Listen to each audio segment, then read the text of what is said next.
Hello, and welcome back to another story. Take a deep breath, get comfortable, and let the real world fade away for a while. But before we begin, I want to share something with you. If you want the full continuation of these stories, more uncensored 18+ ancient BL content, extended scenes, and unlimited royal forbidden romance, you can join us on Patreon at SpicyAncientBL. YouTube does not allow us to show or monetize everything freely here, so the deeper, darker, and much more intense versions are waiting for you there. You can find the link in the description and the pinned comment. Now, close your eyes. Let me take you back to an ancient time, to a palace made of gold and secrets, where love was the most dangerous weapon of all. There is a saying in the great kingdom of Wei, the snow does not care who it freezes, and the emperor does not care who he breaks. It was the dead of winter when the neighboring state of Jian finally fell. The war had raged for 3 long, bloody years, and now, in the massive, stone-paved courtyard of the Wei Imperial Palace, the snow was falling heavily, covering the bloodstains of the defeated. Kneeling in the center of that courtyard was Prince Lian. Lian was 22 years old, the last surviving royal of the Yan dynasty. He was known across the lands for 2 things: his unmatched skill with a double-edged sword, and a devastating, sharp-eyed beauty that made even the most hardened generals pause. But right now, he didn't look like royalty. His silver robes were torn and stained with mud. His hands were bound in heavy iron chains. His dark hair clung to his pale, freezing face. The winter wind was howling, biting into his skin like glass. Yet despite the cold, despite the chains, Lian did not bow his head. He kept his chin raised, his dark eyes burning with defiance, staring straight ahead at the massive marble stairs of the throne room. He was waiting for his executioner. He was waiting for him. The heavy, brass-studded doors of the grand hall slowly groaned open. The frantic whispers of the gathered ministers instantly went dead silent. Stepping out into the biting cold was the newly crowned Emperor of Wei, Emperor Jian. Jian was 24, a man carved from ice and war. He was tall, broad-shouldered, draped in heavy black and crimson silk, embroidered with golden dragons. He didn't walk, he glided, an apex predator inspecting his territory. His face was a flawless, cold mask. His eyes, sharp, predatory, and striking amber, locked onto Lian the moment he stepped into the courtyard. The air between them seemed to crackle. The falling snow felt completely still. Jian walked slowly down the marble steps. The heavy thud of his boots echoed through the silent courtyard. He stopped just 2 feet away from where Lian was kneeling. For a long time, neither man spoke. They just stared at each other. There was so much history in that gaze. They had met on the battlefield twice. Twice their swords had clashed. Twice they had looked into each other's eyes while trying to kill one another. "Kneel properly, Yan scum," a nearby guard barked, raising his spear to strike Lian's back. "Touch him," Jian's voice cut through the air, dangerously low and completely calm, "and I will have your hands removed." The guard instantly dropped to his knees, trembling in terror. Jian didn't even look at the guard. His amber eyes remained entirely fixed on Lian. Slowly, the emperor reached out. His large, warm, calloused hand brushed away a wet lock of hair from Lian's freezing cheek. The touch was so gentle, it was jarring. Lian flinched, his jaw tightening, his dark eyes glaring up with pure venom. "I am ready to die," Lian spat out, his voice hoarse from the cold, but steady. "Get it over with." Jian's lips curved into a faint, almost imperceptible smirk. He leaned down, his face coming so close to Lian's that Lian could feel the sudden, intoxicating warmth of the emperor's breath against his frozen skin. The scent of sandalwood and steel washed over him. "Die?" Jian whispered, his voice vibrating with a dark, possessive hum. "Who said anything about letting you die, Prince Lian? Death is far too easy for you." Jian stood back up to his full, towering height. He turned to his ministers. "The Prince of Yan will not be executed. He will not be imprisoned in the dungeons. From this day forward, he is stripped of his title. He will reside in my personal quarters. He will be my personal attendant. He serves me and me alone." A shocked gasp rippled through the ministers. The enemy prince? A trained killer? Sleeping in the emperor's chambers? "Your Majesty, it is too dangerous," one old minister cried out. Jian ignored them. He looked back down at Lian, whose eyes were wide with a mixture of shock and sheer outrage. "Take off his chains," Jian ordered, "and bring him to my bath. He is shivering." And just like that, the cage was built. Not a cage of iron bars, but a cage of red silk, suffocating incense, and a dangerous, forbidden proximity.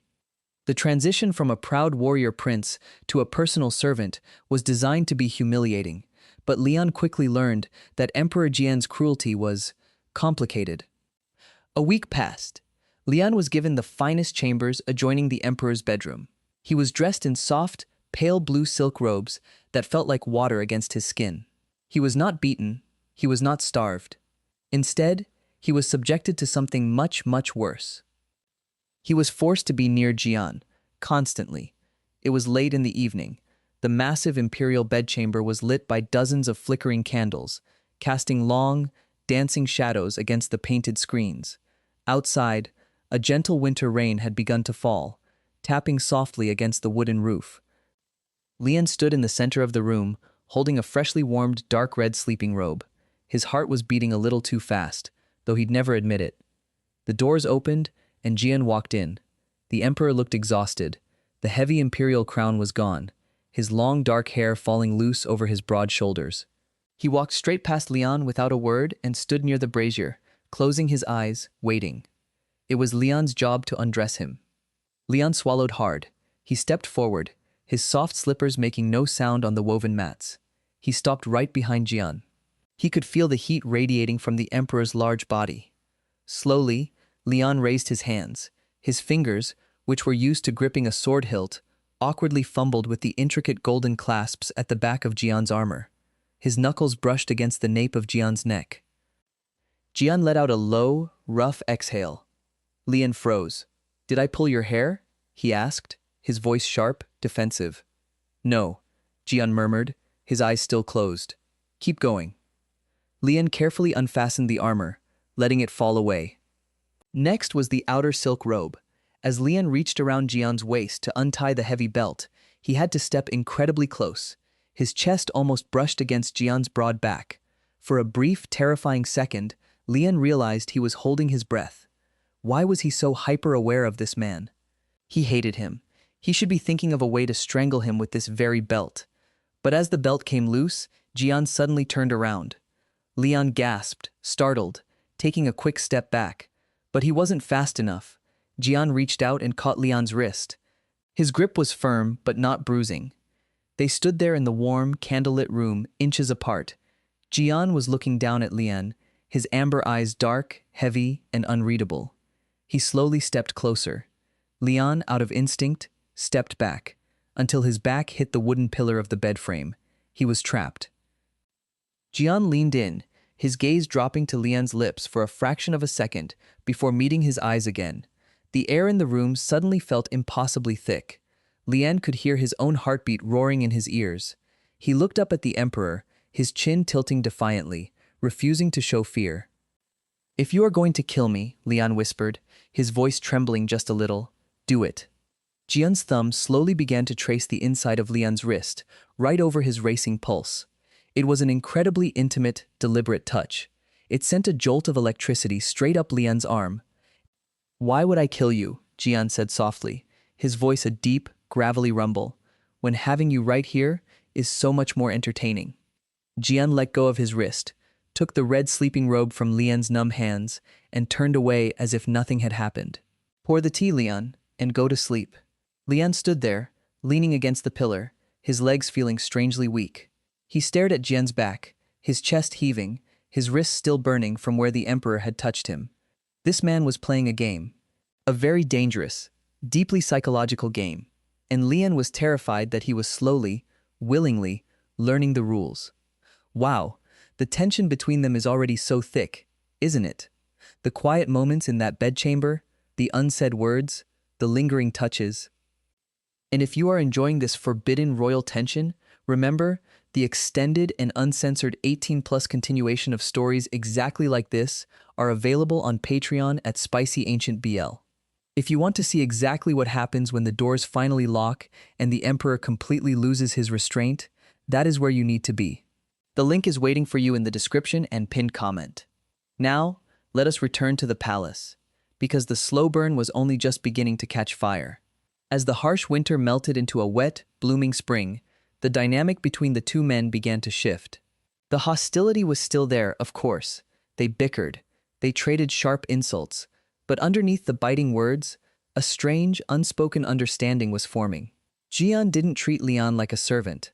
Not really. When they were alone in the study, Jian would often ask Lian's opinion on military tactics. And Lian, unable to suppress his sharp strategic mind, would argue with him, pointing out flaws in the Wei generals' formations. They were equals in mind, and slowly, they were becoming equals in spirit. One afternoon, the spring rain had cleared, leaving the palace courtyard smelling of fresh earth and blooming plum blossoms. Jian was in the private training grounds, dressed in a simple white martial arts robe, practicing his sword forms. His movements were powerful, fluid, and mesmerizing. His white silk shirt clung to his back, damp with sweat. Lian was sitting on the wooden veranda, sipping tea, watching him. He told himself he was just analyzing his enemy's weaknesses, but his eyes kept lingering on the broad sweep of Jian's shoulders, the tight grip of his strong hands on the hilt. Suddenly, Jian stopped. He turned, looking directly at Lian. A challenging smirk played on his lips. He reached over to a weapons rack, picked up a wooden practice sword, and tossed it. Lian caught it effortlessly with one hand. "You look bored," Jian called out across the courtyard. "Come here. Let me see if the Prince of Yan has forgotten how to fight." Lian's blood instantly ran hot. His pride flared. He set his teacup down, stood up, and walked down the steps into the courtyard. He gave the wooden sword a few quick, expert twirls in his hand, feeling the familiar, comforting balance of a weapon. "Careful, Your Majesty," Lian said, a genuine, dangerous smile crossing his lips for the first time in months. "I might accidentally hit a vital spot." Xian laughed. It was a deep, chest-rumbling sound that made Lian's stomach do a strange, unexpected flip. "Try," Jian challenged. Lian lunged. The clash of wooden swords echoed loudly off the stone walls. Lian was fast, incredibly fast, moving like a silver shadow. He struck high, then low, aiming for Jian's ribs, his shoulders, his knees. But Jian was an immovable mountain. He parried every strike with heavy, calculated precision. They moved in a deadly, beautiful dance. Strike, parry, spin, deflect. The sound of wood hitting wood was rhythmic, like a heartbeat. Lian was panting, a thrill of pure adrenaline rushing through his veins. This felt normal. This felt right. For a few minutes, they weren't emperor and servant. They were just two warriors, two men. Lian saw an opening. He feinted to the left, spun, and brought his sword down hard toward Jian's unguarded shoulder. But it was a trap. Jian stepped inside Lian's guard, entirely ignoring the incoming strike. He dropped his own wooden sword, grabbed Lian's wrist mid-air, twisted it behind Lian's back, and slammed him chest first against one of the thick wooden pillars of the courtyard. The wooden sword clattered to the stone floor. Lian gasped, the breath knocked out of him. He struggled, trying to kick out, but Jian stepped in closer, using his own heavy body to pin Lian completely against the pillar. Jian's knee was wedged between Lian's thighs. Jian's chest was pressed hard against Lian's back. Lian froze. Suddenly, this was no longer a sparring match. The air vanished from the courtyard. All Lian could feel was the massive, searing heat of Jian's body pressed against his. He could feel the hard muscle of Jian's chest rising and falling heavily against his spine. Jian leaned down. His face was buried in the curve of Lian's neck. Lian could feel Jian's rapid, hot breath dancing across his skin, sending violently intense shivers down his body. "You're fast," Jian whispered, his voice dark, husky, and completely breathless. His lips were barely a millimeter away from Lian's skin. "But you're reckless, Lian. You leave your back wide open." Lian's heart was hammering against his ribs like a trapped bird. He was trapped. He couldn't move. And God help him, a terrifying part of him didn't want to move. He swallowed hard, trying to keep his voice steady. "Let me go," Lian breathed out, though it sounded more like a plea than a command. Jian didn't move. Instead, he pressed a little harder against him. His hand, still holding Lian's wrist behind his back, slowly loosened its grip, sliding down to intertwine his fingers with Lian's. The intimate gesture sent a shock wave of heat, straight to Lian's core. "Do you want me to let you go?" Jian murmured, his nose lightly brushing against the soft skin behind Lian's ear. Lian closed his eyes, his mind spinning. The scent of sweat, sandalwood, and masculine heat was intoxicating. He hated Jian. He was supposed to hate him, but right now, his body was betraying him in the most dangerous way possible. Before Lian could answer, a loud voice echoed from the archway. "Your Majesty!" Jian immediately stepped back, dropping Lian's hand. The cold, indifferent mask of the Emperor slammed back onto his face in a split second. Lian staggered forward, gasping for air, his face flushed red, his whole body trembling. He gripped the wooden pillar, trying to steady himself, trying to calm the raging storm in his chest. An imperial eunuch hurried into the courtyard, bowing deeply. "Your Majesty, the Imperial Council requires your presence. It is time to discuss the upcoming royal banquet and the matter of your Empress." At the word Empress, Lian felt an unexpected sharp pain in his chest, a twist of something dark and ugly. Jian didn't look at Lian. He just nodded coldly. "I will be there." He walked past Lian, picking up his robe, but just as he passed, Jian's hand subtly brushed against Lian's waist. A ghost of a touch. Then, he was gone, leaving Lian alone in the courtyard, staring at the ground, realizing with utter horror that he was falling for the man who had conquered his country. The royal banquet was a nightmare of silk, wine, and political poison. The great hall was decorated with thousands of floating lanterns. Dancers moved gracefully to the sound of zithers. The tables were piled high with roasted meats, exotic fruits, and endless jugs of strong, sweet wine. At the highest platform sat Emperor Jian, looking absolutely majestic, yet utterly bored. Standing exactly one step behind his throne, half hidden in the shadows, was Lian. He was dressed flawlessly in deep sapphire silk, an elegant silver hairpin, keeping his long hair neat. He was supposed to just stand there, pour wine, and be invisible. But Lian couldn't stop looking down at the tables below, where the nobles were whispering. Specifically, they were whispering to a beautiful young woman dressed in pink and gold, Princess May, of the southern clans, the court's favored candidate to become the new empress. She was beautiful. She was looking up at Jian with shy, blushing smiles, and every time she did, Lian felt a sickening burn of jealousy rising in his throat. He hated it. He hated her. He hated himself for caring. A high-ranking general, heavily intoxicated, stood up, raising his cup. He was one of the men who had fought in the Yan War. He had always hated Lian. "Your Majesty," the general slurred loudly, drawing the attention of the entire room. "We celebrate our victories today. And yet, I see the ghost of our enemy standing behind your throne." He pointed a thick, drunken finger right at Lian. The music slowly stopped.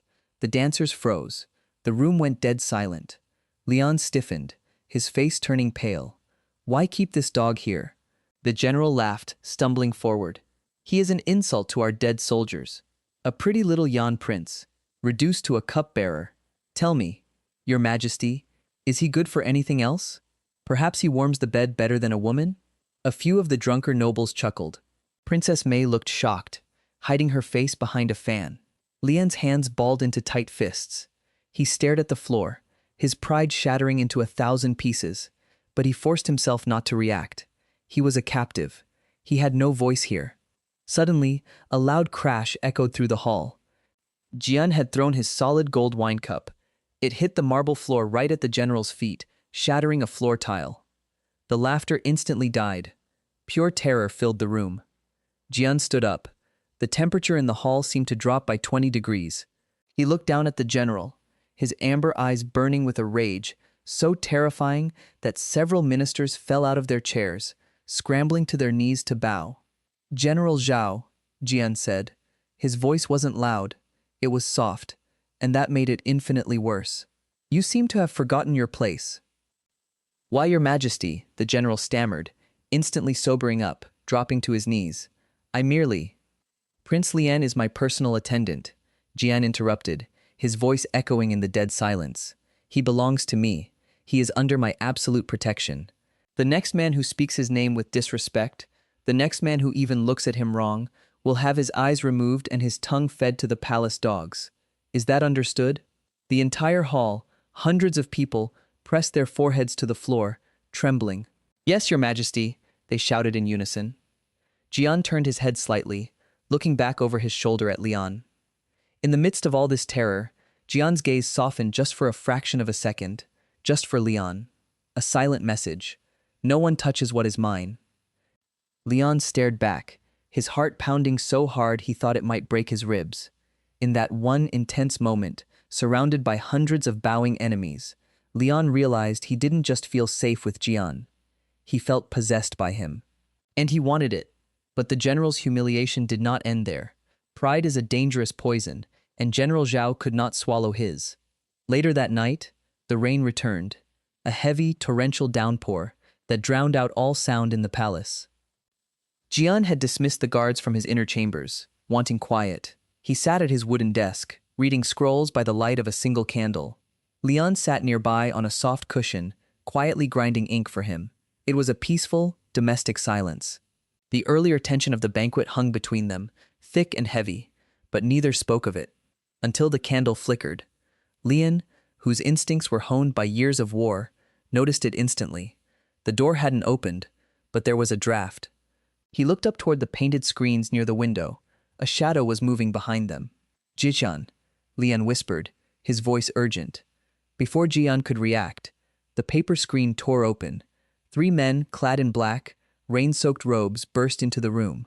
Assassins. And by the heavy, curved blades they carried, Lian instantly recognized the fighting style of General Zhao's elite guard. "Die, tyrant," the lead assassin hissed, charging straight at Jian. Jian was unarmed.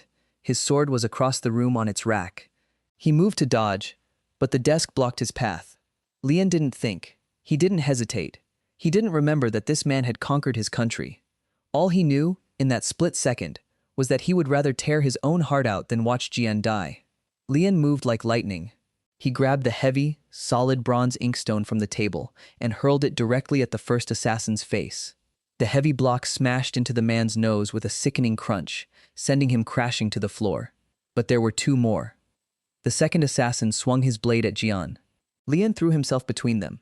Having no weapon, Lian used his bare hands. He caught the assassin's wrist, twisted it violently, and kneed the man in the stomach. As the assassin doubled over, Lian snatched the blade from his hand and slashed it across the man's throat, in one fluid, brutal motion. Blood sprayed across the wooden floor.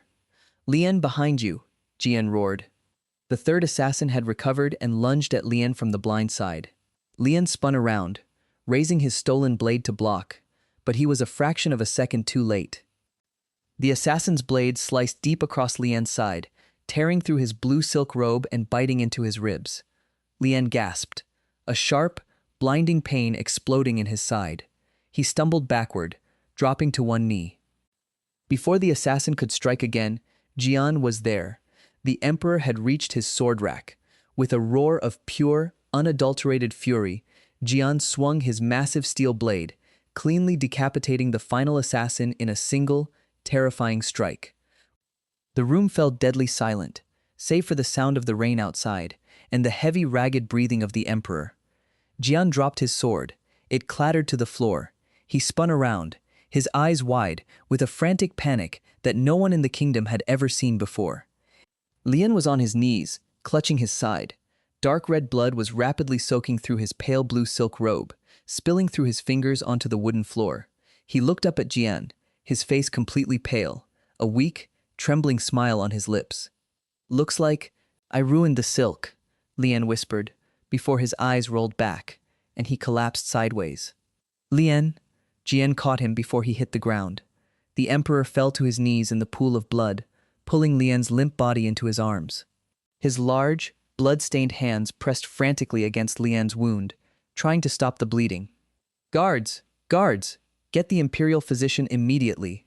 Jian screamed at the top of his lungs, his voice cracking with sheer terror. He looked down at Lian's pale, lifeless face. Jian pulled him flush against his chest, burying his face into Lian's hair, his broad shoulders shaking violently. "Don't you dare," Jian whispered, his voice breaking, completely abandoning the mask of the emperor.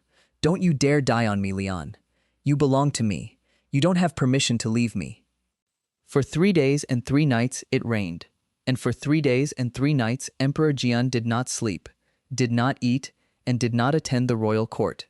He sat beside the large imperial bed, refusing to let the servants or eunuchs touch Lian. Jian changed the bloody bandages himself. Jian wiped the feverish sweat from Lian's forehead with a cool cloth. Jian sat there in the dim candlelight, holding Lian's cold hand, staring at him with a desperate, heavy exhaustion. The court was in an uproar. The emperor was acting like a madman, neglecting the kingdom for a hostage prince. But Jian didn't care. Let the kingdom burn. Without the man lying in this bed, the throne meant absolutely nothing. On the evening of the 4th day, the fever finally broke. The bedchamber was quiet, filled with the sweet scent of medicinal herbs and lotus incense. Jian was sitting in the chair beside the bed, his head resting near Lian's hand, fast asleep from sheer exhaustion. Slowly, Lian opened his eyes. The room was blurry at first. His side throbbed with a dull, heavy ache. He turned his head slightly and saw him. Jian, the terrifying, ruthless emperor of Wei. He looked terrible. His hair was messy, there were dark circles under his eyes, and he was sleeping sitting up, his large hands still gently wrapped around Lian's fingers. Lian stared at him, a profound, overwhelming wave of emotion crashing over his heart.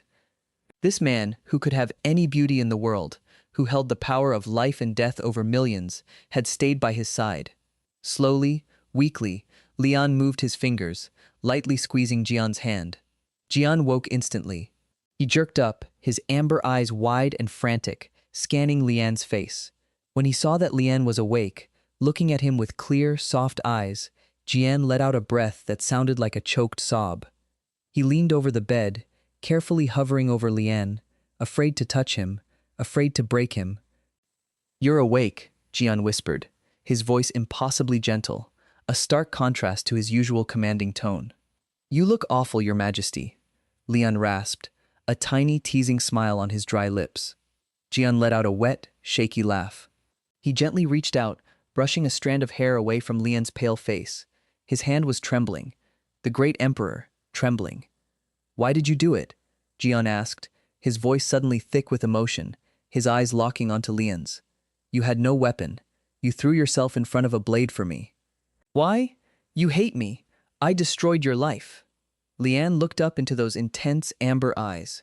He saw the pain, the desperation, the hidden loneliness that Jian carried every single day. Lian knew that if he answered honestly, there was no going back. The wall between them would be gone forever. Lian slowly reached up. His weak, trembling hand touched Jian's cheek. "I did hate you," Lian whispered, his thumb lightly grazing Jian's jawline. "I tried to hate you so much, but I couldn't stand the thought of a world where you didn't exist." Jian's breath hitched. He closed his eyes, leaning heavily into Lian's touch, as if Lian's hand was the only thing keeping him tethered to the earth. Jian breathed out, his voice incredibly deep and ragged. He opened his eyes, and the look in them was purely predatory, yet filled with an overwhelming, desperate devotion. He leaned down, his face hovering just inches above Lian's. "If you do that again," Jian whispered, his gaze dropping to Lian's lips, "if you ever risk your life like that again, I will chain you to this bed and never let you leave." "Is that a threat, Your Majesty?" Lian whispered back, his heart racing, his eyes fluttering half shut as Jian's nose brushed against his. "It's a promise," Jian murmured. And then Jian closed the distance. The kiss was careful at first, incredibly gentle, as if Jian was terrified of hurting him. But the moment their lips met, the months of built-up tension, the suppressed longing, the hidden jealousies, and the sheer terror of almost losing each other, it all shattered. Lian let out a soft gasp against Jian's mouth, his fingers tangling into Jian's dark hair, pulling him closer. That tiny sound broke the last of Jian's restraint. The kiss deepened, becoming desperate, hot, and consuming. Jian's large hand slid to the back of Lian's neck, holding him firmly, kissing him as if he were breathing life straight into his lungs. It was a kiss of conquest, but also of complete surrender. When they finally broke apart, both of them were panting, their foreheads resting against each other. Lian's lips were swollen, a beautiful flush returning to his pale cheeks. Jian looked down at him, his thumb gently swiping across Lian's damp lower lip. "You are no longer my attendant," Jian said softly, his voice firm and absolute. You are no longer a hostage. From tomorrow on, the court will know you as my equal, my partner. And if they object, Jian's eyes flashed with a dark, terrifying promise. I will burn the court to the ground. Lian smiled, a genuine, radiant smile that reached his eyes. He pulled Jian down by the collar for another kiss. Let them try, Lian whispered. And so, the dynamic of the palace changed forever. The ministers whispered, the generals grumbled, but no one dared to speak a word against the Prince of Yan again. Not after General Zhao was quietly exiled, not after they saw the way the emperor looked at Lian. They ruled the palace together. In public, Jian was the terrifying, untouchable emperor, and Lian was his brilliant, deadly strategist. But behind the closed doors of the imperial bedchamber, the power dynamic was entirely different. Behind closed doors, the great emperor of Wei belonged entirely to the sharp-tongued prince of a fallen kingdom. They found peace in the very place where they had once found war, in the soft rustle of silk, in the scent of lotus incense, and in the quiet, desperate whispers shared in the dark. What a beautiful, intense journey. The tension between enemies turning into undeniable, fierce protection is always a masterpiece to witness. The way Jian threw away all his pride and rules just to keep Lian safe, and how Lian finally admitted his true feelings. Those are the moments that make these ancient stories so deeply romantic. But of course, as you know, what happens behind the closed doors of the emperor's bedchamber once Lian is fully healed? Well, that is a completely different, deeply passionate story. If you want the next part, the uncensored continuation, and more unlimited 18+ ancient royal BL stories, come join Spicy Ancient BL on Patreon. You can experience the full extent of Jian and Lian's private romance without any YouTube restrictions. The link is waiting for you in the description and the pinned comment. Thank you so much for listening, for feeling the story with me, and for being here. Until next time, stay safe and let your imagination run wild. Good night.